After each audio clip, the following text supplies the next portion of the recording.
Bom dia. 1 Coríntios 15. Primeira carta de Paulo aos Coríntios, capítulo 15. Irmãos, lembro-vos do evangelho que vos preguei, o qual também recebeste, nos quais estáis firmes. Por meio dele também sois salvos, desde que vos apegueis com convicção à palavra que vos anunciei. Caso contrário, tendes crido em vão. Eu sempre estou batendo na mesma tecla, porque hoje nós temos vários evangelhos. Temos o evangelho dos batistas, né? A Igreja Batista prega. Ele fala até um negócio lá que uma vez salvo, salvo para sempre. Tem os evangelhos pentecostais, tem os evangelhos da presbiteriana, inclusive com aquele batismo deles por aspersão. Temos os evangelhos da Universal, da Mundial, que é só dinheiro, né? Temos o evangelho lá da Vitória em Cristo, prosperidade. Temos o evangelho lá da Igreja da Graça, que só fala em cura e prosperidade o tempo todo. São vários evangelhos. Temos o evangelho também da Igreja Católica, onde que prega e ensina até de adorar imagens e concorda com tudo. Mas para mim, só existe um evangelho, todo o resto eu desconheço. Eu conheço o evangelho de Jesus Cristo, o evangelho da graça. É este o evangelho que nós procuramos pregar. Esse é o evangelho que nós procuramos estar repetidas vezes, falando sobre ele, levando o conhecimento. E as pessoas que aceitam o evangelho não é porque eu estou falando, não, porque eu não falo nada, eu não tenho opinião própria. A minha opinião está na Bíblia. Esse é o evangelho da graça. Então, quando nós apegamos realmente a esse evangelho, nós estamos fazendo o que é certo, nós estamos caminhando para a vida. Mas se nós não nos apegarmos a este evangelho, nós realmente estamos crendo em vão. A nossa fé, ela está firmada em um monte de coisa e não em Cristo. Mas este evangelho, o evangelho de Jesus Cristo, é por ele que nós seremos salvos. É por ele que nós teremos vida. É por ele que nós viveremos eternamente. Mas é este evangelho aqui. Este evangelho que rasga, que fere, mas que cura. O evangelho que Jesus manda nós pegarmos a nossa cruz e segui-lo. É o evangelho que fala que aqui nós temos aflições. É o evangelho que fala que nós temos que mortificar a nossa carne. É o evangelho de Jesus Cristo, que ele fala, o que ele fala acontece e se cumpre. É um evangelho que nos mostra que este mundo não é do Senhor. Esse mundo jaz no maligno, está morto no maligno.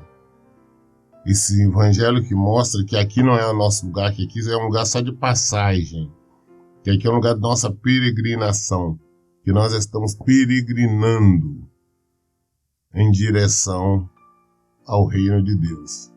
E por tal motivo, nós vivemos a Constituição, a Carta Magna do Reino. Esse é o evangelho que nós pregamos. Esse é o evangelho que nós falamos. Se nós cremos nesse evangelho, nós estamos caminhando para a salvação. Caso contrário, realmente não crendo nesses outros evangelhos, a nossa crença é em vão. Versículo 3.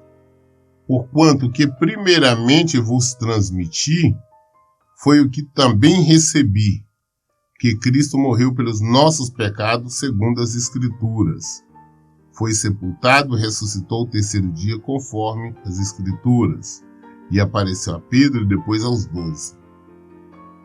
Nós falamos de Jesus, nós falamos do Filho de Deus, do Verbo, da Palavra, que se revestiu de carne e veio ao mundo. Como o Evangelho de João capítulo 1 fala, ele veio para o que era seu, os seus não os receberam. Ele veio para cá, mas ele veio para cá não foi para um passeio ou para desfrutar, para ver o que ele tinha criado, não. Ele veio para cá para sofrer em nosso lugar, para assumir o nosso lugar.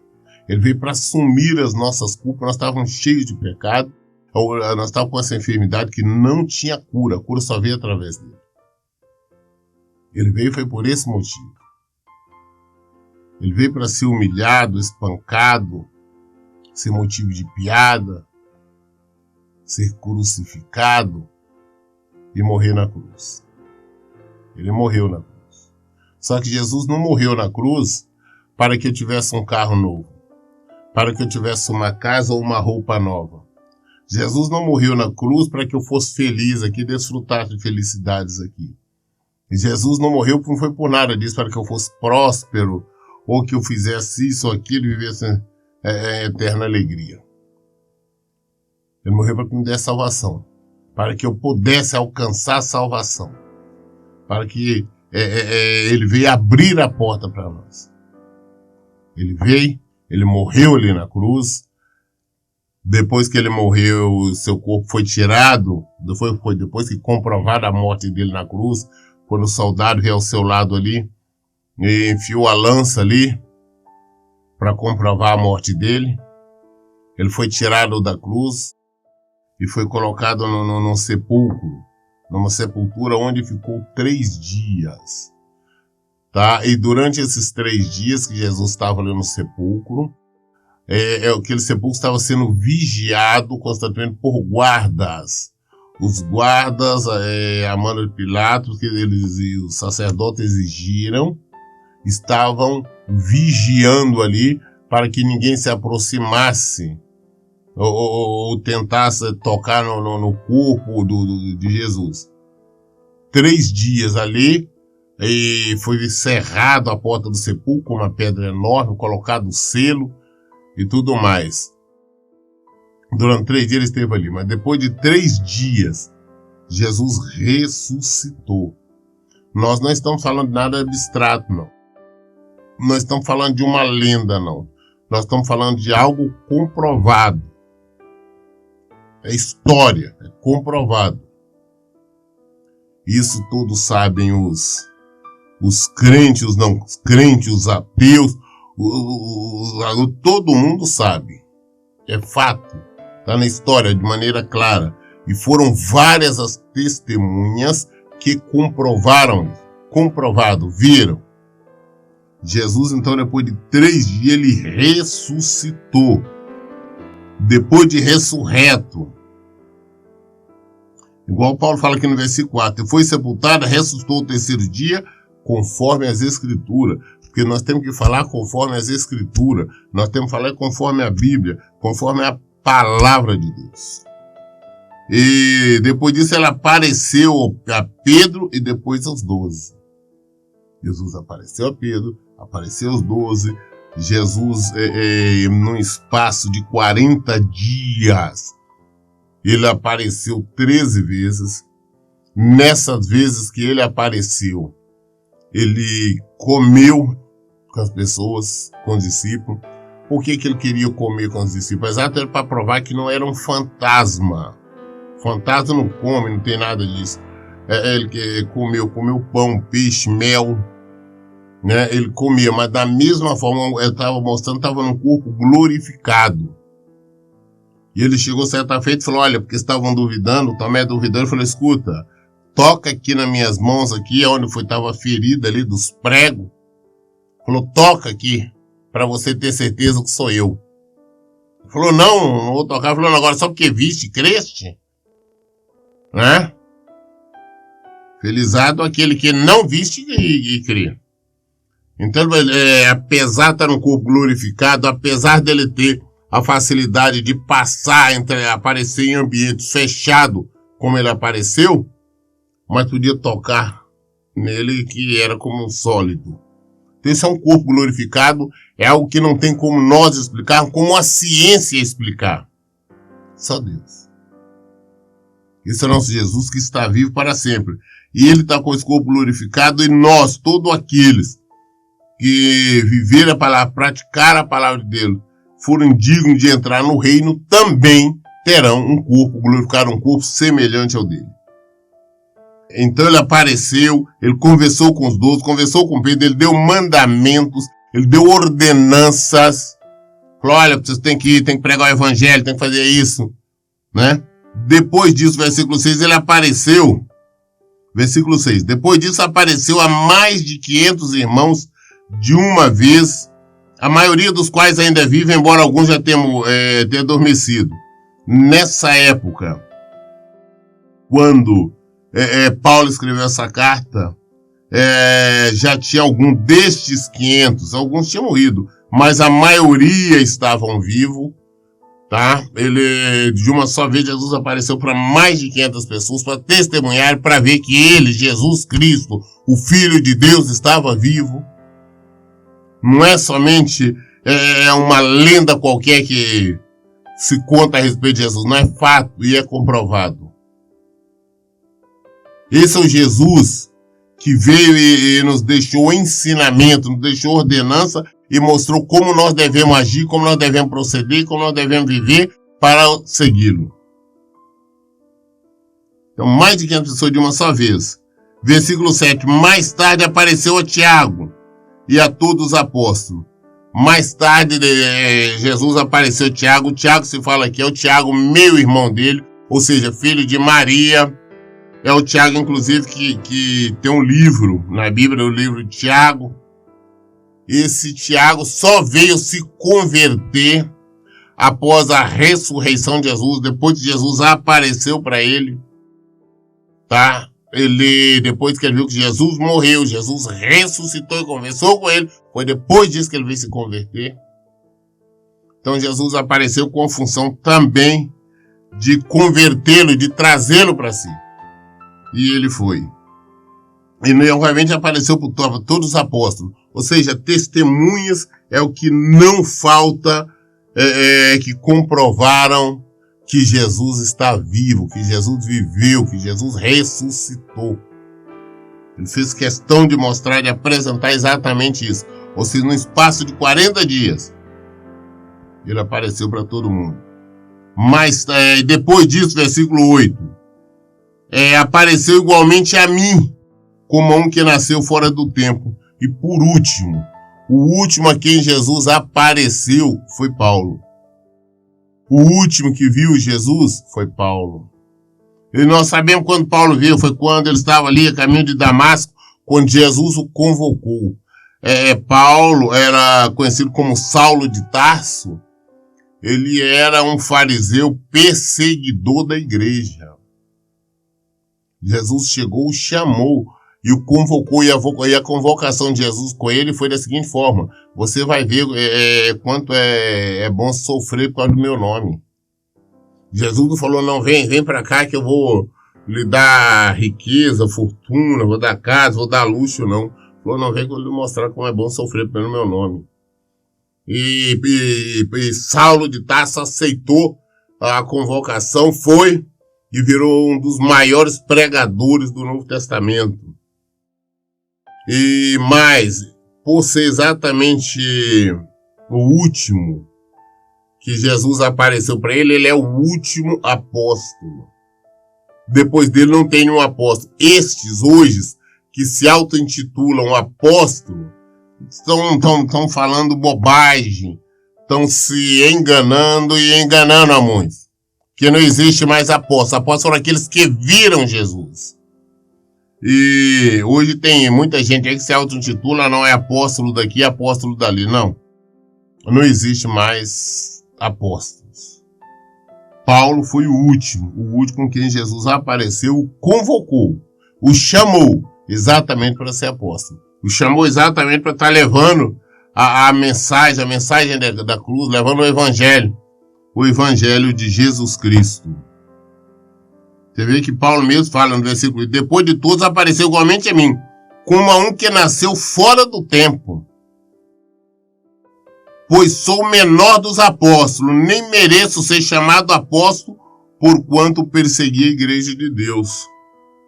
Ele era consciente, falou: olha, eu nem mereço ser chamado de apóstolo, eu sou apóstolo porque Jesus me chamou, Jesus me convocou, eu sou apóstolo, eu nem mereço ser chamado de apóstolo. Porque era um perseguidor da igreja, é isso que ele está dizendo. Agora hoje tem muitos aí que são arrogantes. Ah não, apóstolo não sei das quantas, apóstolo não sei de quê. E tem até apóstola. Tem apóstolo, apóstola. Tem um monte de coisas que nós sabemos que aqueles são só palavras vazias tiradas ao vento. Interessante que são soberbos. Se acham como sendo alguma coisa. E não são nada. Simplesmente são mentirosos. Enganadores. Estão enganando e sendo enganados. Paulo, você vê a simplicidade dele. Ele fala: olha, eu nem mereço ser chamado de apóstolo. Porque eu fui perseguidor. Eu persegui os irmãos. Eu queria prender. Prendi vários irmãos. Eu espanquei. Até Jesus aparecer, as vendas caem dos seus olhos. Ele voltar para o Senhor. Ele continua dizendo no versículo 10. Mas pela graça de Deus sou o que sou. É pela graça de Deus que ele é quem é. E a sua graça para comigo não foi inútil. Antes trabalhei mais do que todos eles, todavia não eu, mas a graça de Deus que vive em mim. Mas a graça de Deus não foi inútil, não. Em mim não foi, não. Que muito pelo contrário. Depois que ele recebeu o chamado, ele trabalhou mais do que todo mundo. Nós conhecemos dele 12 viagens missionárias. Qual dos outros apóstolos? Nós não vemos falar que Pedro, João, Lucas, qualquer um fez essas viagens. Ele viajou toda a parte, né, pregando, abrindo igrejas. Isso o último dos apóstolos. O servo do Senhor. Mas ele falava: não, mas eu faço isso não por mim, por causa da graça de Deus. A graça de Deus. Hoje nós vemos pessoas aí dizer que é isso, que é aquilo, que é apóstolo. Ah, não, que eu faço. Não faz nada. Nós não somos nada. Nós não fazemos nada. Nós não podemos nada. Mas sim, quem pode tudo é o Senhor. É a graça dele em nós. A graça dele, mas a graça de Deus que vive em mim. Versículo 11. Portanto, quer tenha sido eu, quer tenha realizado eles, é isso que pregamos e nisto que creste. É isso que nós temos que crer. Que Jesus veio ao mundo. Morreu, ressuscitou ao terceiro dia. Para nos dar vida. Para nos dar vida em abundância. Ele abriu a porta para que nós possamos alcançar a salvação. Volto a insistir. Não foi para que nós tenhamos uma boa vida, uma vida de luxo e de conforto. Não foi para que tenhamos riqueza ou prosperidade. Não foi por nada disso. Mas sim, para nós alcançarmos a salvação. Ele veio e abriu a porta. E nós podemos passar por ela. É opção nossa. Ele não nos obriga. Ele nos resgatou. Nós estávamos perdidos, não tinha a menor chance. Estávamos mortos em nossos pecados. Jesus veio, nos salvou. Falou: olha, a porta está aqui. Se vocês quiserem entrar, vocês entrarão. Terão vida. Mas se não quiserem, Jesus não obriga. Jesus não insiste. É uma opção nossa. Ele nos chama. Se respondermos o nosso chamado, estaremos com ele. Ou se não, se rejeitarmos, fingirmos não ouvirmos e não quisermos, nós vamos sofrer, nós vamos padecer por toda a eternidade. Jesus veio e morreu por cada um de nós. Volto a insistir, temos vida. Vida em abundância. Versículo 12. Ora, se tem sido proclamado que Cristo ressuscitou dentre os mortos, como é possível que algum dentre vós afirmais que não existe ressurreição dos mortos? Tem gente, naquela época falava que não tinha ressurreição dos mortos. Naquela época tinha duas classes religiosas, Um eram fariseus, outros eram saduceus. Outros não acreditavam em espírito, em anjo, em ressurreição e nada. E outros sim, muito bem.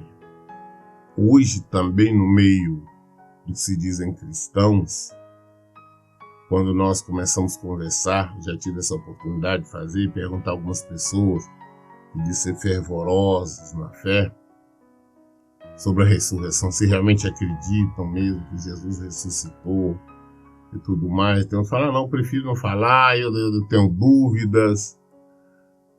Eu digo, mas se você tem dúvida, então o que você crê? Que a nossa fé é fundamentada nisso. E é bem da verdade, hoje tem tantas igrejas, templos denominacionais pregando tanta coisa, tanta baboseira, que acaba as pessoas, os frequentadores desses templos, não conhecer Jesus. E já não sabem, não acreditam na ressurreição. E esses que não acreditam, a fé deles foi em vão. A fé deles não vale nada. São os que dizem, não, eu tenho fé que eu vou conseguir isso, eu tenho fé que eu vou conseguir aquilo, eu tenho fé que eu vou adquirir isso. A fé deles é isso. Mas não tem fé em Cristo. Não tem fé no autor da vida.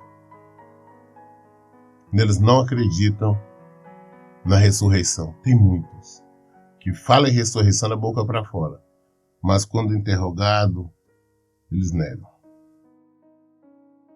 Versículo 13. Então, se não há ressurreição dos mortos, nem mesmo Cristo ressuscitou, e se Cristo não ressuscitou, é inútil a nossa pregação, como igualmente é improdutiva a vossa fé.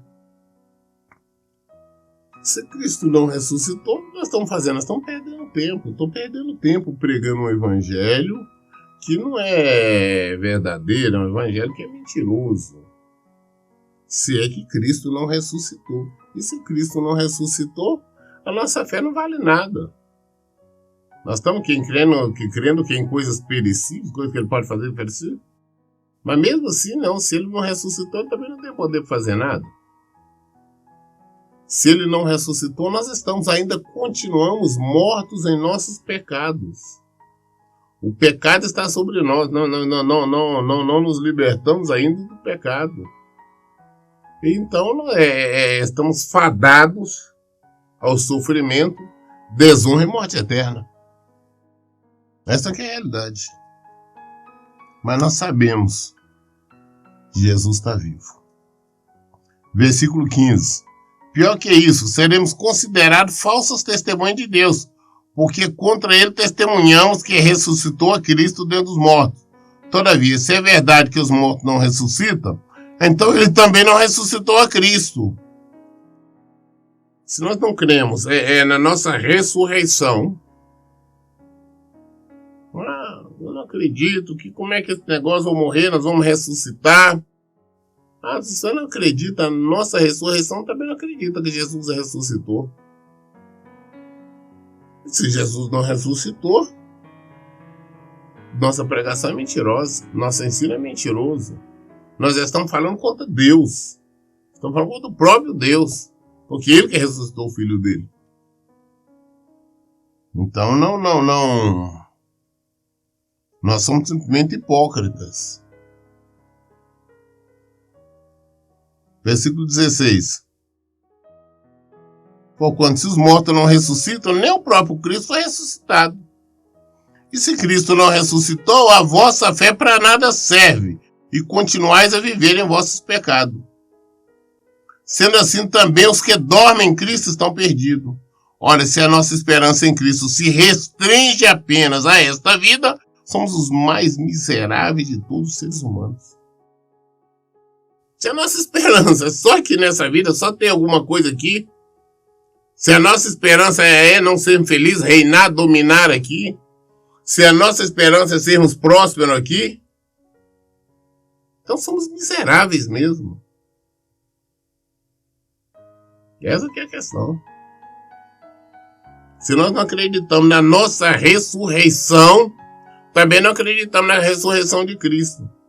Se nós não acreditamos que Cristo ressuscitou, Então, nossa fé não vale nada. Nós somos pessoas todas que nós sempre vivemos um período aí de 70, 80, 90, 100 anos. Depois parecendo que tudo se perdeu. Mas não é assim. Versículo 20. No entanto, em realidade, Cristo ressuscitou dentre os mortos, sendo ele o primeiro dos frutos dentre daqueles que dormiram. Mas a verdade é que Cristo morreu, Cristo ressuscitou. Ele é o primogênito, né? O primeiro daqueles que morreram. Ele foi o primeiro a ressuscitar e nós o seguiremos. Cristo foi o primeiro ali de Maria, né? O primogênito, e também o primogênito também a ressuscitar, o primeiro a ressuscitar. E nós o seguiremos se nós vivermos de acordo com a palavra dele. E nós, como estava explicando no início, foram várias testemunhas, não é uma lenda que alguém contou. Depois que ele ressuscitou, ele apareceu várias vezes e para várias pessoas, exatamente para comprovar que ele estava vivo. Então, indubitavelmente, não tem o que se discutir, não tem como falar o contrário. Ah, mas foi ele que ressuscitou e nós não. Então, se você acredita que por ele ser o Filho de Deus, Deus ressuscitou, ele não vai nos ressuscitar, então nós somos mentirosos. Inclusive, nós estamos colocando ele também como mentiroso, porque ele falou que nós ressuscitaríamos. Ele falou que viria. Ele falou que foi preparar lugar para nós. Então não tem discussão. A realidade é essa. Jesus morreu, ressuscitou e nós também, estivermos vivendo a acordo com a palavra dele, também ressuscitaremos. Versículo 28.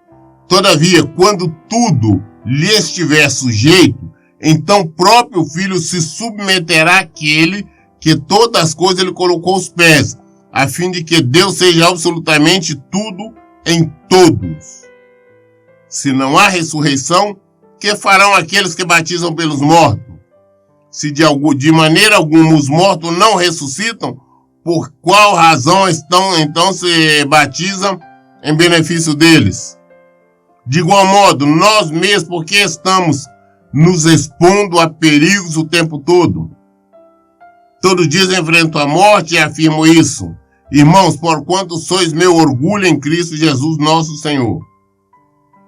Portanto, se foi simplesmente por razões humanas que lutei com feras em Éfeso, que lucro obtive nisso? Ora, se os mortos não ressuscitam, comamos e bebamos, pois amanhã morreremos. Não vos enganeis. As más companhias corrompem os bons costumes. Se os mortos não ressuscitam, Paulo mesmo foi um dos mais infelizes, um dos mais miseráveis, então. Ele pregando o evangelho, apanhando, sendo preso, né? E mesmo agora, tantas pessoas pelo mundo aí, onde a igreja é perseguida, quantas pessoas são mortas por causa do evangelho. São muitos países aí que não aceitam o evangelho. Estão prendendo, estão condenando, estão amputando, estão matando os cristãos. E tem muitos morrendo sem negar a fé. Será que é em vão? Se não há ressurreição, por que nós temos uma preocupação de seguir a Cristo, nos batizarmos? Por que viver o evangelho se resume só essa vida aqui? Só as coisas do mundo. Se é assim, então, vamos desfrutar dos prazeres do mundo, né? Como Paulo disse, então comamos e bebamos, pois amanhã morreremos. Se Cristo não ressuscitou, então nós não ressuscitaremos, não existe ressurreição para nós. Então vamos curtir a vida, como eles dizem por aí, vamos beber, vamos comer, vamos dançar, vamos farrear, se não há ressurreição. Porque depois nós com certeza vamos morrer, vamos padecer por toda a eternidade. Mas a verdade é que Cristo ressuscitou. E todos que viverem, seguirem a sua palavra, ressuscitarão também. Todos que viverem, seguir o seu caminho, todos que forem discípulos dele, também irão ressuscitar, como ele ressuscitou. Ele diz que as más companhias, não vos enganeis, as más companhias corrompem os bons costumes. Temos que tomar cuidado com onde nós estamos, que tipo de lugar nós estamos, que tipo de irmãos de fé nós temos, o que ele anda nos falando, nos ensinando. Porque nós podemos estar aprendendo coisa errada. Versículo 34. Como justificado que sois, recobrai o bom senso, e não pequeis mais, porque alguns ainda não têm conhecimento de Deus. Declaro isso para a vossa vergonha. Eu li 1 Coríntios, capítulo 15, até o versículo 34. Todas as dúvidas nós esclarecemos na Bíblia. Por isso eu digo, em todo o tempo, leiam e pratiquem a Bíblia. Que Deus abençoe. Tenha um bom dia.